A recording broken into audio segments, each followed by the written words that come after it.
네, 오늘은 7월 14일입니다. 금요일입니다. 새벽 예배 나오신 우리 성도님들을 환영합니다. 말씀 나누기 전에 공동기도 제목으로 기도하는 시간 갖도록 하겠습니다. 기도하시겠습니다. 홍석과 집사의 암을 치료해 주십시오. 배옥진 집사의 뇌졸중을 치료해 주십시오. 언어가 회복되고 오른쪽 팔다리에 힘이 생겨나도록 해 주십시오. 곽한나 집사를 치료해 주십시오. 권하자 집사가 다시 걷도록 해 주십시오. 이승학 성도의 뇌종양 치료가 잘 되게 해 주십시오. 권현민 형제를 치료해 주십시오. 김에브라임 형제가 신장 이식을 속히 받도록 해 주십시오. 김시희 집사가 걷도록 해 주십시오. 김수진 집사가 재발하지 않고 치유되게 해 주십시오. 황순희 집사가 걷도록 해 주십시오. 예수님의 이름으로 기도합니다. 아멘. 오늘 본문의 말씀은 사도행전 10장 17절에서 34절까지 말씀입니다. 복음을 정확히 아는 것입니다. 구원은 복음을 정확하게 아는 것입니다. 어제 말씀에 구원은 오직 복음으로만 구원받을 수 있다고 이야기했습니다. 오늘은 또한 구원은 복음을 정확하게 아는 것입니다. 그저 우리 교회에 출석한다, 내가 교회에 나온다, 이것만으로는 부족합니다.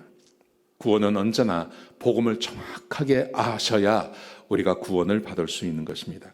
오늘 본문에 보시면 어제 고넬료에 의해서 베드로가 초청을 받습니다. 그래서 베드로가 자기에게 찾아온 고넬료의 부하들과 함께 고넬료를 찾아갑니다. 고넬료를 찾아가서 묻습니다. 왜 나를 초청했느냐 묻습니다. 그러자 고넬료가 어떻게 해서 자기를 초청하게 됐는지를 설명합니다. 그 설명을 쭉 듣는 이야기가 오늘 본문 가운데 기록되어져 있는데요. 오늘 본문이 우리에게 주고 있는 교훈, 그것은 정확하게 구원은 복음에 대해서 알 때 그 복음이 우리를 구원하는 것입니다. 오늘 본문에 보시면 고넬료가 사람들을 보내죠. 베드로에게 보내어서 여러 가지 이야기를 합니다. 고넬료가 어떻게 하나님을 알게 되었고, 그리고 무슨 일이 벌어졌는지, 천사가 무슨 말을 했는지, 이런 이야기를 쭉 합니다. 그러자 베드로가 고넬료의 집에 와서 또 묻습니다. 왜 나를 불렀냐고 묻습니다. 그러자 고넬료가 또 다시 자기의 증거를 이야기해 줍니다. 자기의 간증을 이야기합니다. 쭉 설명합니다. 하나님께서 나를 보내셨습니다. 하나님이 당신을 보내서, 특별히 22절과 34절에 보시면 그렇게 기록되어 있습니다. 거룩한 천사의 지시로 당신을 그 집에로 청하여 말을 들으려고 합니다. 말을 듣겠다고 말합니다. 이 말이 바로 복음을 말하는 것입니다. 고넬료도 똑같이 이야기하십니다. 33절에 보시면 이제 우리는 주께서 당신에게 명하신 모든 것을 듣고자 하여 하나님 앞에 모였습니다. 그렇게 말합니다. 주께서 당신에게 명령하신 말을 우리가 듣기 위해서 우리가 당신 앞에 모였습니다. 하나님께서 저 거룩한 천사를 통해서 그 집에 해야 할 말을 듣기 위해서 우리가 당신을 찾아왔습니다. 이것이 바로 복음을 말하는 거죠.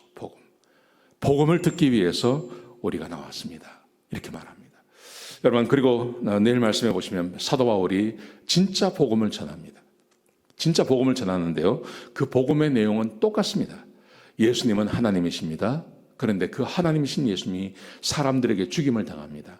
죽임 당하신 그분이 부활하셨습니다. 왜냐하면 그분을 믿음으로 구원받게 하시려고요. 그리고 구원받은 사람들에게 성령을 주시기 위해서 예수님께서 이 땅에 오셨습니다. 복음을 말하는 거죠. 그 복음. 그래서 구원은 정확하게 복음을 이해하고 듣는 것입니다.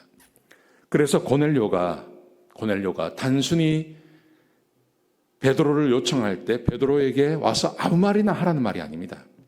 와서 당신이 하나님께서 전하라고 하는 그 말씀을 좀 우리에게 가르쳐 주십시오.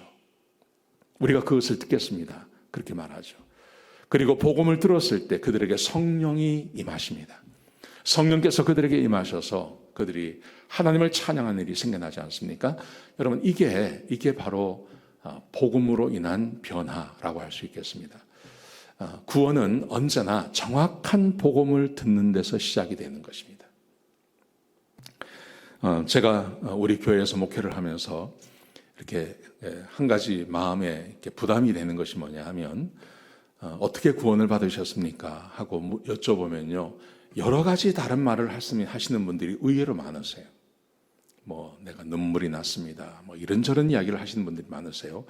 그래서 나는 구원받았다고 생각합니다. 이렇게 생각하는 분들이 참 많으시더라고요. 그런데 한 가지 확실한 것은 이거죠. 내가 믿습니다. 뭘 믿으십니까? 그러면 예수님이 하나님의 아들이십니다. 그분이 나를 위해서 십자가에 못 박혀 돌아가시고 그분이 부활하셨습니다. 왜냐하면 나에게 성령을 주시기 위해서요. 내가 이것을 믿습니다. 이렇게 고백하는 것, 그게 진짜 복음이라는 거죠. 그 복음을 고백하는 자에게 구원이 임하고 구원을 받은 그들에게 하나님께서 함께 하시며 우리가 이 땅을 떠나가게 될 때 천국에 가게 된다는 것입니다. 구원은 언제나 정확한 복음을 아는 자들에게 필요한 것입니다. 오늘 이 말씀 꼭 기억하시고 한번 자기를 돌아보는 시간이 되었으면 좋겠습니다. 내가 진짜 복음을 믿고 있나? 성경이 말하는, 사도행전이 말하는 이 복음을 내가 진짜 믿고 있나 하는 것을 한번 돌아보시는 그런 시간 되시기를 주의 이름으로 축복합니다. 기도하시겠습니다. 아버지 하나님, 우리에게 복음을 주셔서 예수 그리스도를 알게 하시고 구원받게 하시고 하나님의 백성 삼아주셔서 감사합니다. 하나님, 우리가 하나님의 백성답게 살게 해주시고 복음을 정확히 아는 자가 되게 하시고 그래서 구원받은 하나님 백성으로 살아가게 역사하여 주시옵소서. 주님 감사합니다. 예수님의 귀하신 이름으로 간절히 기도드렸습니다. 아멘.